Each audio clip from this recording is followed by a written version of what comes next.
Muslim, Quran is my guide. I hear the calling of them, with it we unite. We are special only if we follow his light. The way of Muhammad, calling to paradise. Ya Allah, Ya Allah, we are your servants, Ya Allah, Ya Allah, Ya Allah. بسم الله الرحمن الرحيم. الحمد لله رب العالمين، وصلى الله وسلم وبارك على المبعوث رحمة للعالمين نبينا محمد وعلى آله وصحبه ومن اهتدى بهديه واستنى بسنته إلى يوم الدين. أما بعد, dear brothers and sisters in Islam, Assalamu alaikum wa rahmatullahi wa barakatuh. Islam Guide deals with how to uplift the humility and restore the honor and dignity of Islam and of the Muslims in our present times.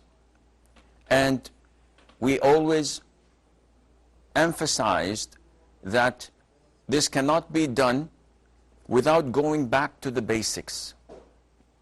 Otherwise, unless we return to our religion, Allah Azza wa Jal would not change the way we are today. And to change our ways, to go back to our religion, we have to go back to the basics, to understand the Quran and the Sunnah as it was at the time of the Prophet ﷺ. We talked about justice. Now we would like to explore another venue where people have been misguided or they've misinterpreted some of the texts and used it against what the Quran and the Sunnah came for. In an authentic hadith, the Prophet ﷺ tells us about the signs of the Day of Judgment, the signs of the hour. So he says that the hour would not come until knowledge is taken away. And knowledge is not chemistry and physics, it is Islamic knowledge. When you don't have true scholars who speak through the Quran and the Sunnah, but rather you have people who mumble their own desires and whims that are not related to Islam. So when knowledge is uplifted, taken away, and when earthquakes are frequent, and when time is shortened, and this means that the events of a day would take moments to take part, and the events of a year would seem like a week, and the events of years would seem like moments away from us. And the Prophet said, and tribulations and calamities, fitan, would appear. And we see around us that there are so much fitna, so much tribulations. Muslim countries have lots and lots of these tribulations, and they're all around us. The Prophet says, and al-haraj is magnified. There's so many of it. So the companion said, what is haraj, O Prophet of Allah? And the Prophet said, killing. So one of the signs of the drawing near of the Day of Judgment, of the coming of the hour, is when you find that losing life through murder, through killing, is intensifying. And we see on daily basis the amount of killing, murders, assassinations, bombing, carnage so much bloodshed. That is all over the news. And unfortunately, some may have the audacity to attribute it to Islam. And Islam has nothing to do with it. So now the media is intensifying the focus, and they come to any terrorist act and they try to stick it to Islam and to the Muslims, so that they can brainwash the people that Islam, a religion that has been around for the past 15 centuries with a population of not less than 1.7 billion Muslims, they want to brainwash people that it is a religion of violence and of killing. So much that people may say that Islam is a religion of hatred, of violence, of bloodshed. And in a response to a Twitter yesterday, when a non-Muslim said that your Lord is a Lord of hatred, I said, with all due respect, if our religion is a religion of hatred, which is a religion of a 1.7 billion human being living on earth, you infidels, you disbelievers would not be alive today. If our religion orders us to kill you, you wouldn't be existing anymore. But our religion is a religion of coexistence, of peace, of tolerance, of justice. See, you cannot have peace and mercy when you're weak. You have to have peace and mercy without weakness, pride without arrogance, strength without violence. These are the essence of Islam. And because Islam is not related to these terrorist attacks, that is why our Prophet ﷺ, when he told us about the first hadith we mentioned in the first of Ramadan, if you recall, that his ummah would be divided into 73 sects. 72 of them are in hell and one would be saved. And this is why we're trying to go back to the basics and be part of the saved sect. So when we look at the 72 sects, we find that the Prophet ﷺ did not comment a lot on these 72 sects, with the exception of one sect only. And this sect is the Khawarij.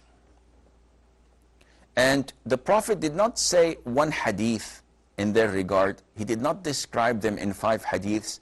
There are tens of hadiths describing them as if we can see them. And the Prophet told us about their misunderstanding of the essence of Islam.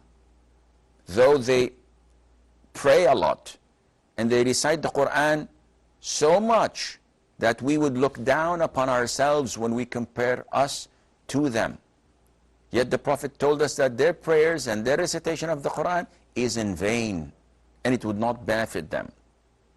The Prophet described them ﷺ in so many hadiths as the hounds of hell. He said that they are the worst of Allah's creation under the heavens. He told us that if he were to be alive, he would have killed them and annihilated them as Thamud and Ad were annihilated, the previous nations. He told us that they kill the Muslims and leave the disbelievers. And he went out of his way, sallallahu alayhi wasallam, to give us a clear description so that people would not be fooled by them. He didn't do this with the other sects because Rafidah, for example, it's crystal clear. Anyone who insults the companions of the Prophet ﷺ and slanders Mother Aisha is a kafir. I don't have to pay much time, give much time and pay much thinking in figuring this out. Someone who comes and claims that there is a prophet after Prophet ﷺ, Baha'is or Qadianis, definitely they're kafir, they're not Muslim. They're not even related to Islam. And those who claim that we don't have to pray, it's sufficient for us to make dhikr, these are kafir. They're dropping a pillar of Islam. So no one is confused about them. But when you come and look at the Khawarij, God, they look righteous, they look pious, and when they speak, they say, قال Allah, قال Rasul. Those without knowledge may be confused because they seem like righteous people. But when you look into their rhetoric, when you look into their aqeedah, when you look at their actions and the carnage they leave behind, you know that this is not part of Islam. And that is why it is essential and important to know the danger of this major sin, the sin of killing. So what is killing in Islam? The Prophet said, ﷺ, and every child in the Muslim world knows this hadith. If not by heart, he has definitely learnt it and maybe memorized it. The hadith starts with اجتنبوا السبع الموبقات. The Prophet said, ﷺ, avoid the 7 things that doom a person to hell. And these are known as the 7 major sins. So the Prophet listed them, ﷺ, and in one of them, he said, killing a soul whom Allah has forbidden to kill. So one of the major sins in Islam is killing a soul. And killing is different than death. See, death happens naturally, and the soul departs the body, and a living person becomes dead. But murdering someone or killing someone is your own act of taking a life. And this, some say, is the first sin committed on earth. And this is what the angels of Allah were anticipating when Allah Azza wa Jal told them that He is about to have a person, an individual, a creation that would succeed one another on earth. When Allah Azza wa Jal gave them this piece of information, the angels said, they said, will you place upon it, that is upon earth, one who causes corruption therein and sheds bloods while we declare your praise and sanctify you? This is what they anticipated. And indeed, murder and killing is one of the most severe sins in Islam.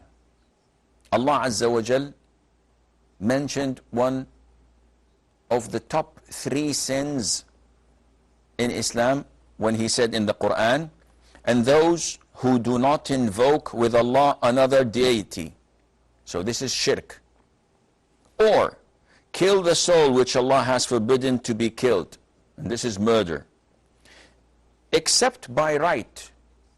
So killing is justifiable when there is an Islamic justification for it. Thirdly, and do not commit unlawful sexual intercourse, that is fornication. And whoever should do that will meet a penalty. Multiplied for him is the punishment on the day of resurrection, and he will abide therein humiliated. One may say, let's take a pause here. You said that killing is justifiable in some cases? The answer is yes. You see, it's not like the West, where you have no killing at all. If a man rapes a woman, kills her, tortures her before he kills her, slices her into small pieces and feeds them to his pit bull or to his Doberman dog. If someone kills a whole village or kills a whole family, you just put him in jail, and maybe with good conduct he'll be out in 20 years. And Islam is not like the Khawarij, who killing people and shedding blood is like opening a can of soda. No problem at all. Islam is the middle path. Killing is totally prohibited, but when the cause for killing is due, then definitely this is called for. And this was explained in the hadith of Ibn Mas'ud, may Allah be pleased with him, that for the ruler to kill someone, and killing, by the way, is only for the Muslim ruler and by his instruction, which usually is stemmed from a panel of judges who investigate, interrogate, and then come out with the verdict. So the Prophet tells us, ﷺ, that it is not permissible to kill a Muslim, except if he kills another soul, or he has been previously married and committed the act of adultery, and it was proven, or if he apostatizes and leaves the religion altogether. Therefore, you have to channel this and have a great or good understanding to it. The Prophet ﷺ told us about the gravity of killing in Islam. He said, any sin Allah Azza wa Jal might forgive. So any sin you commit, there's a possibility that on the Day of Judgment, as we are belonging to Allah and Allah owns us, it is possible that Allah forgives. The Prophet says, any sin, it is possible for Allah to forgive, except a man killing a believer deliberately and intentionally, or a person dies in the state of disbelief. And to us Muslims, anyone who dies as a non-Muslim is a disbeliever, which means that Allah will never forgive him his sins, and he will abide in hellfire forever. And this is not because I'm a Muslim and I'm saying this. This is because this is what the Quran says. This is what the owner of heaven and hell has declared, that only those who believe will enter paradise, and those who disbelieve will enter hell. Killing is a serious, major sin in Islam, to the extent that some of the companions took this hadith for its face value and said that killing a person deliberately is unforgiven by Allah Azza wa Jal. So they said, anything you do can be forgiven, except shirk, which is associating others with Allah, and killing a soul deliberately. And we will, inshallah, go on to explain and elaborate on this serious issue tomorrow. As for now, we have a short break. Afterwards, the lines are open for your phone calls, so stay tuned. Ya Allah, Ya Allah. أعوذ بالله من الشيطان الرجيم بسم الله الرحمن الرحيم لقد رضي الله عن المؤمنين إذ يبايعونك تحت الشجرة فعلم ما في قلوبهم فأنزل السكينة عليهم وأثابهم فتحا قريبا ومغانم كثيرة يأخذونها وكان الله عزيزا حكيما. Who was Qarun? What was the Prophet Muhammad's relationship with his wife like? How did the Prophet Muhammad deal with the accusations that were directed towards his wife? How did Musa travel with Al-Khidr, and what was the relationship like, and what did they learn together? What are the important, practical, relevant meanings behind the story? We're going to be going through Quranic stories together. I'm your brother Hussam Hilal, and the purpose of this program on Huda TV, inshallah, is to learn and understand the Quran in a better way that will aid in our memorization and implementation and our understanding. I look forward to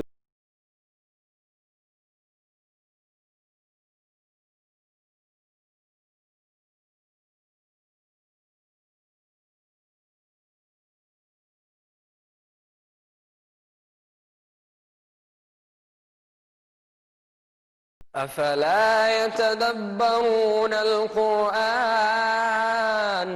ولو كان من عند غير الله لوجدوا فيه اختلافا كثيرا. We all know that a person's iman increases and decreases, and the best way to increase your iman is through the Quran. To contemplate, to reflect, to ponder over the verses of the Quran. أفلا يتدبرون القرآن ولو كان من عند غير الله لوجدوا فيه اختلافا كثيرا. In this program, we will listen to the Quran first, and that should soften our hearts. And then once we get to know the meanings and contemplate over these meanings, then we can change by the will of Allah subhanahu wa ta'ala. ولا يأتونك بمثل إلا جئناك بالحق وأحسن تفسيرا. ولا يأتونك بمثل إلا جئناك بالحق وأحسن تفسيرا. Join us this Ramadan for Quran Circle 2.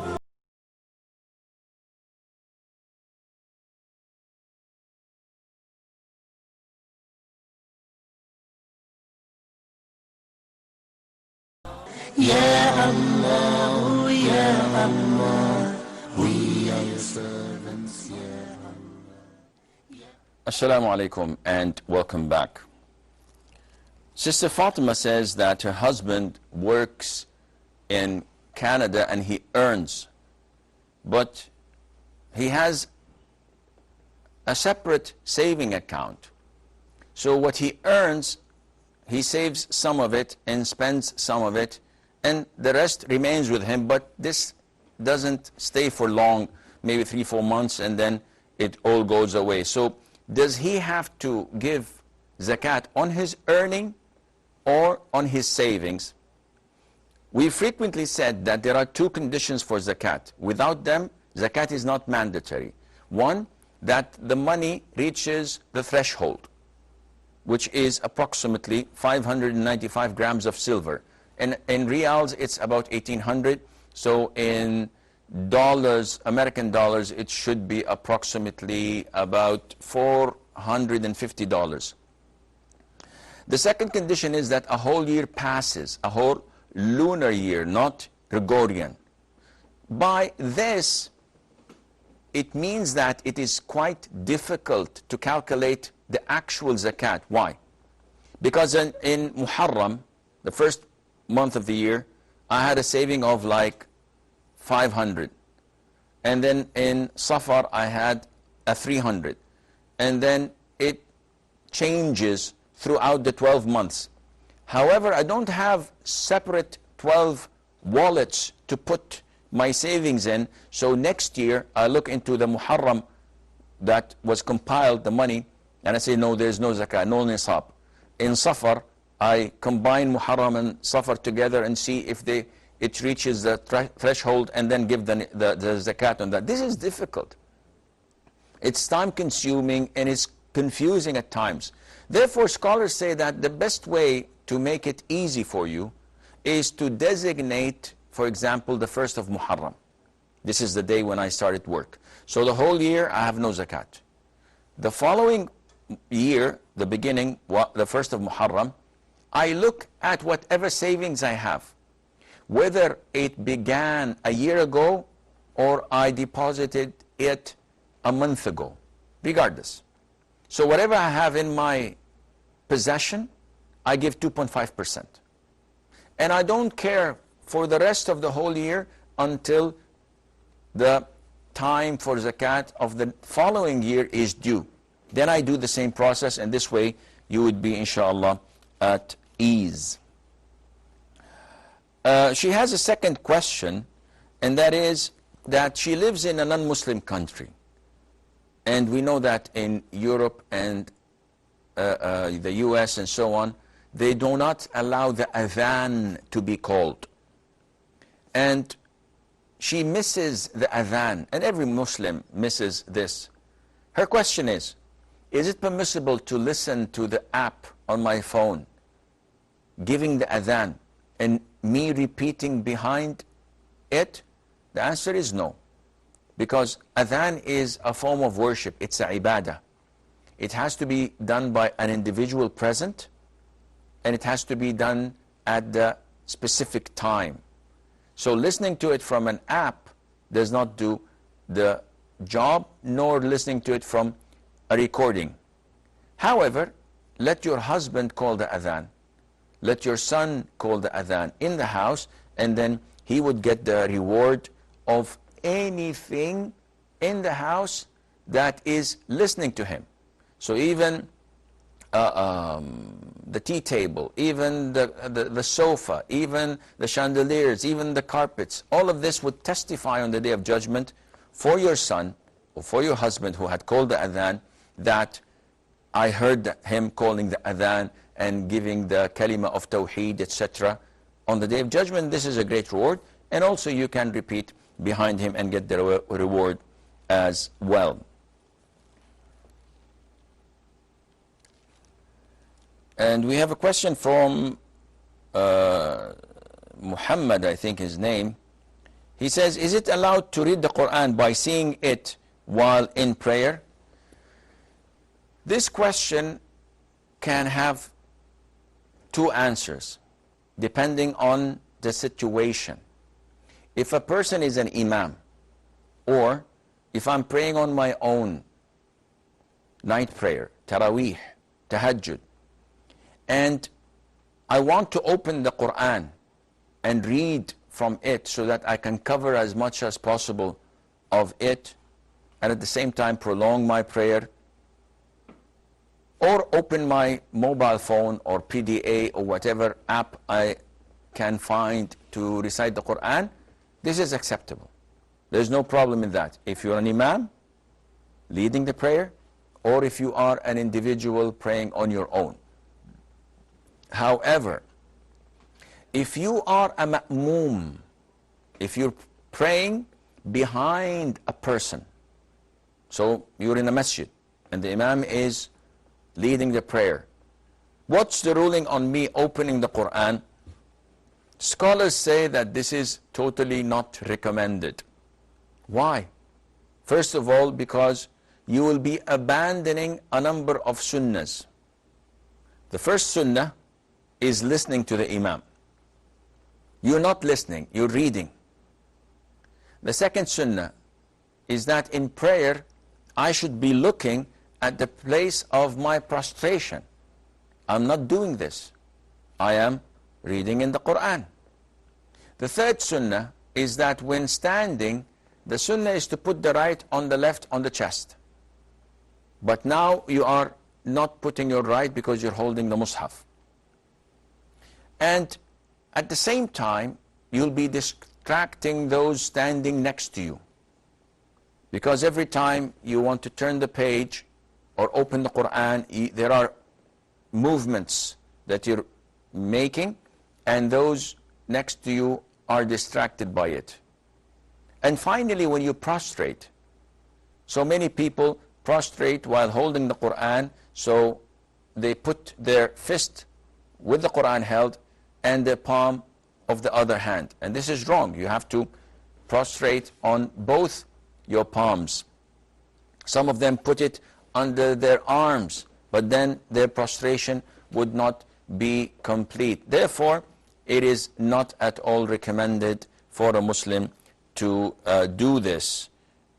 Not only that, a lot of the brothers and sisters ask about following the Imam when he's reciting the Quran, yet reading the tafsir. So they read the tafsir of the Quran so that they can understand in English what the Imam is saying in Arabic. And this is totally prohibited. This nullifies your prayer, because you're engaged now in reading something other than the Quran. This is a translation of a person who translated the meanings of the Quran. It might be right, it might be wrong, but it is definitely not the Quran. This is a translation of the meaning. So you cannot do this in Salat, and this would void your Salat. Another brother asked about, I think it's pronounced transliteration. So it is not a translation, but rather it's writing the words of the Quran in the English letters. And some scholars prohibited such an act because this is a form of mutilation and manipulation of the Quran itself. It should be in Arabic. Other scholars said that to those who do not know a single word of Arabic, and by the time they learn it would require them a year or so, so this is a lesser evil, if you want to say, in order for them to recite the Quran and be able to pronunciate it correctly. So this, inshallah, while in prayer, would not be like reading translation, because he is actually reciting the Quran itself. Hassan Malik says that he lives in the UK and he's desperate to learn authentic Islam. So he's unable to get to the community of the Muslims there due to his handicap. So he's saying what to do. First of all, you have to remove your shyness or your embarrassment of your handicap. This is something that Allah has blessed you with, and it's the test that you will find great reward at the side of Allah. Secondly, you have to barge in the community. You have to throw yourself once, twice, maybe more, until you get acquainted with them and they get to know you. Then inshallah you will find people in the masjid willing to go out of their way to accompany you to the masjid every single salat, to accompany you to talks and to lectures, because they would feel that this is part of their religion and of giving a helping hand to a Muslim brother. You should not be shy of doing this, because you are opening a door of great reward to the Muslims in your community. Thirdly, alhamdulillah, nowadays with the modern equipment and technology, we're able to connect to faraway people through the internet, social media, the emails. You can watch, well actually you can listen and learn a lot from lectures and videos available, alhamdulillah, freely on the net. So you should not feel despair. You should not doubt yourself. You should pay more attention on increasing your iman, even if you were alone on an island. Don't fall victim to the whispers of shaitan. You have to fight.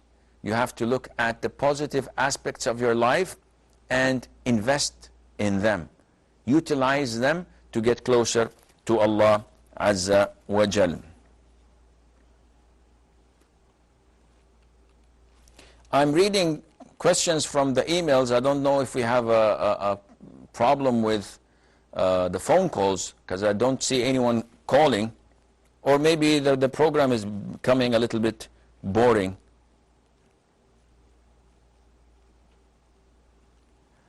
Okay, give me a second.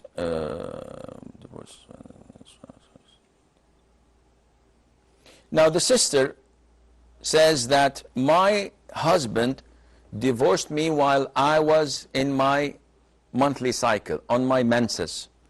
And I heard you talk on Peace TV that divorcing the spouse is prohibited, and she presumed that the divorce is invalid. So she wants an explanation. Now, usually, I'll get back to Sister Maryam's question. We have Sister Khadija from Bahrain. Assalamu alaikum, Sheikh. Salamatullah. Alhamdulillah. Thank you for calling. You've saved the program. Oh, good. Yes, what can I do for you?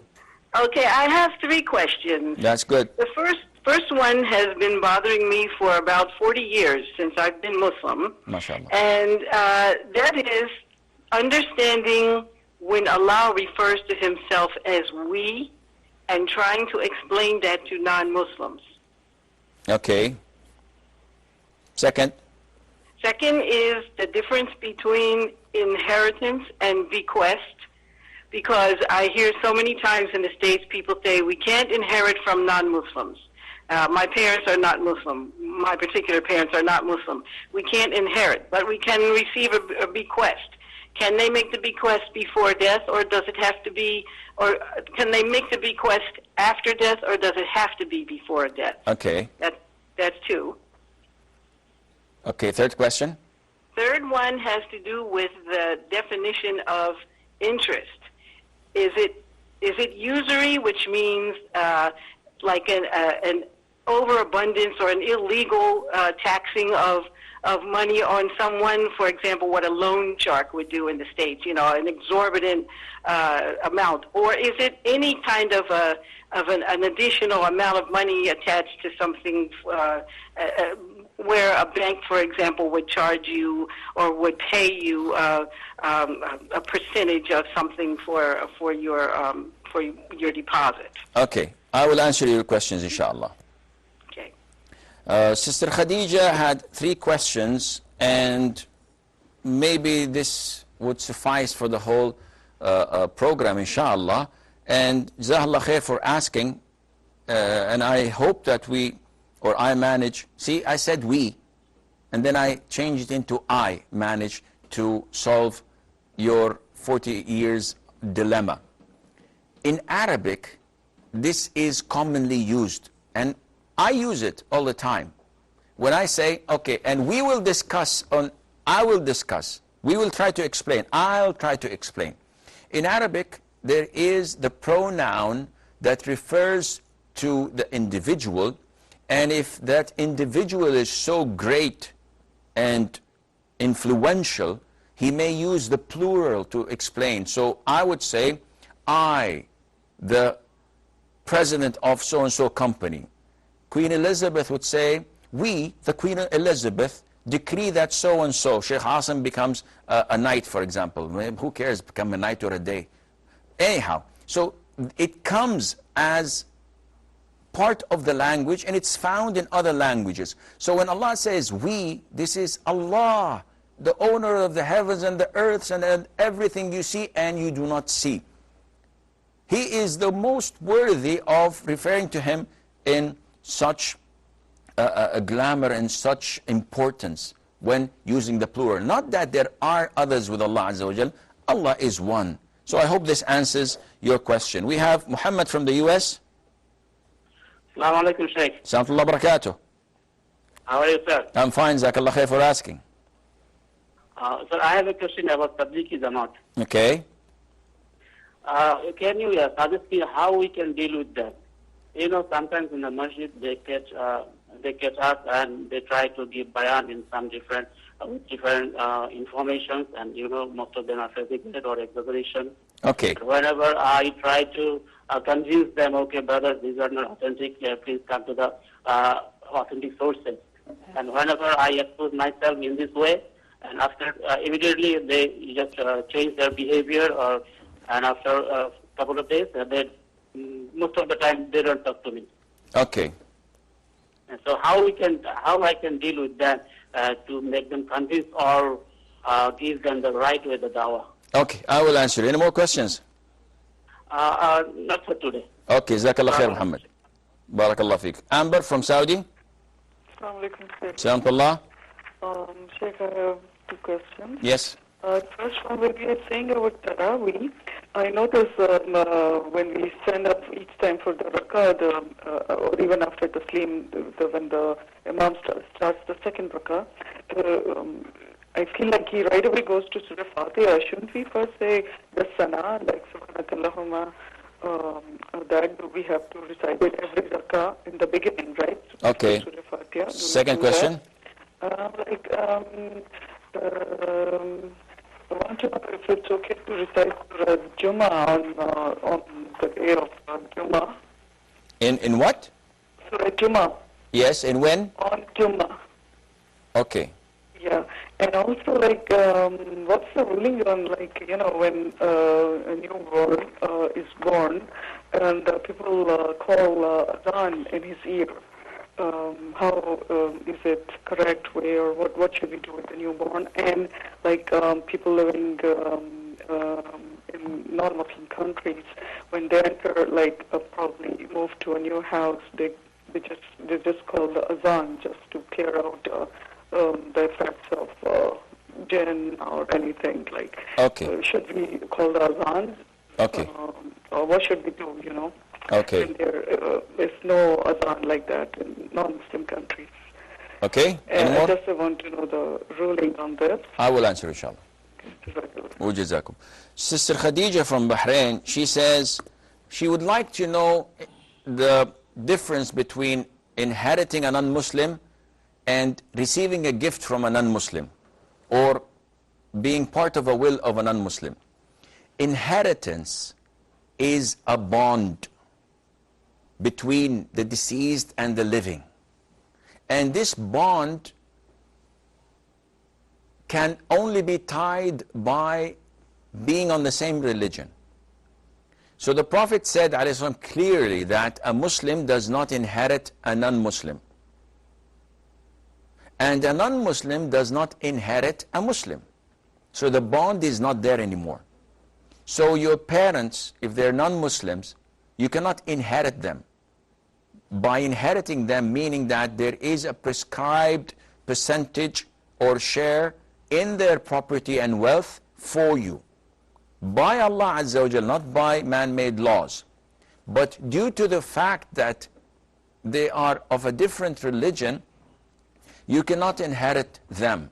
However, if they write in their will, of course before they die, after they die they cannot write.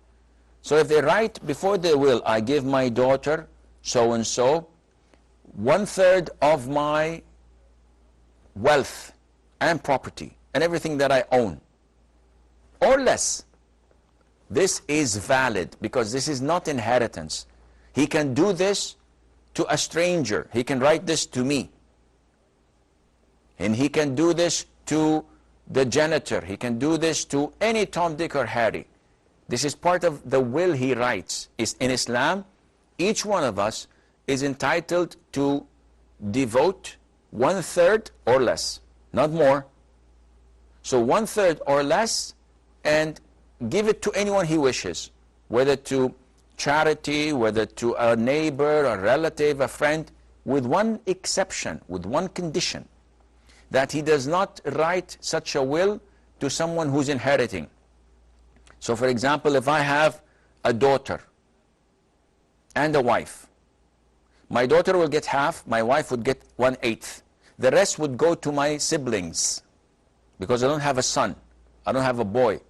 So in order to trick this, so I write 1/3 of my will to my daughter or to my wife. This is invalid. automatically, even if I write it, after I die, they tear it and throw it away. So your father, your mother can write a will stating that we leave 1/3, 1/4, 1/8 of whatever we want to our daughter who's a Muslim. There's no problem in that, and I hope this answers your question.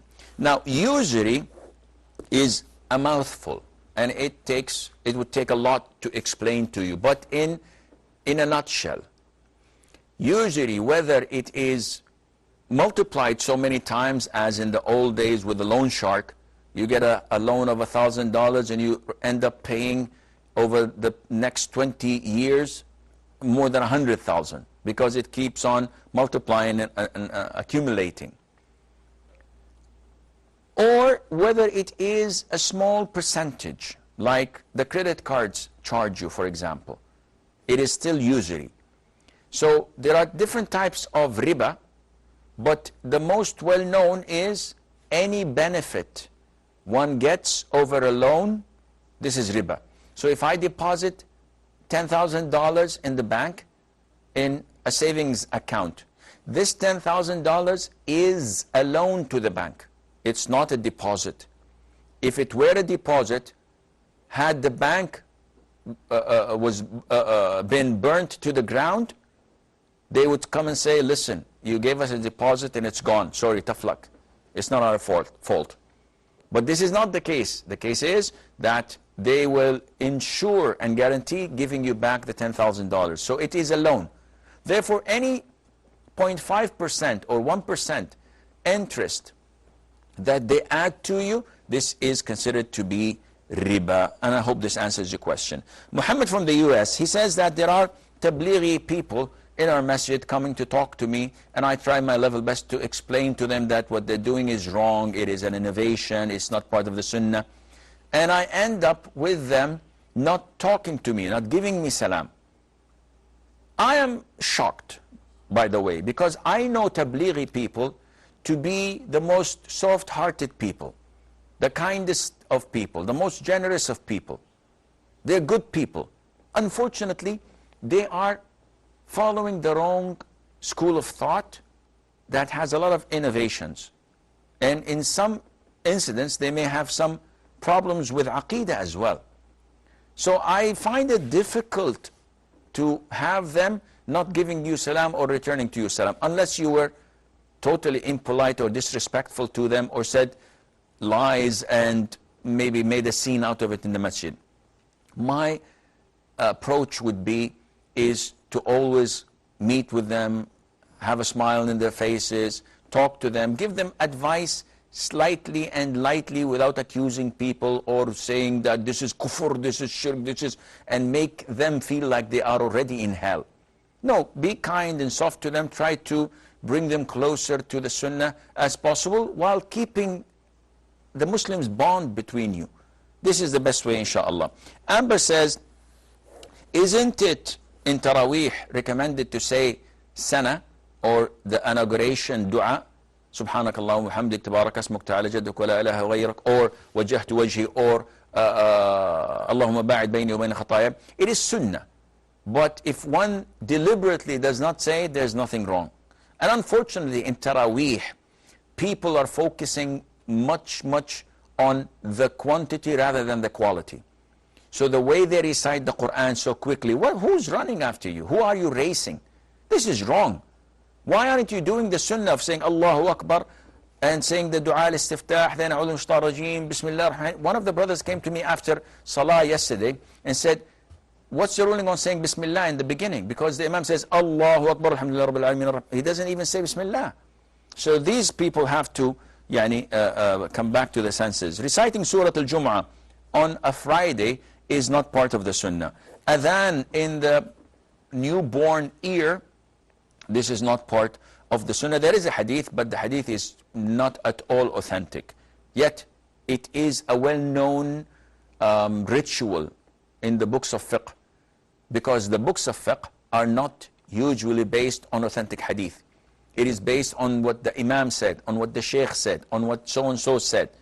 Therefore, you have to go back to the basics, and this is part of our program. And finally, what's the ruling on giving the adhan in a new house? This is an innovation. This is not part of Islam.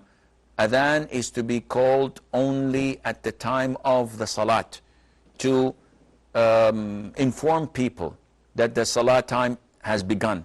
But to ward off jinn by doing it, this is an innovation. You want to ward off jinn? Recite Surah Al-Baqarah in your house the minute you set foot in it. This is all the time we have.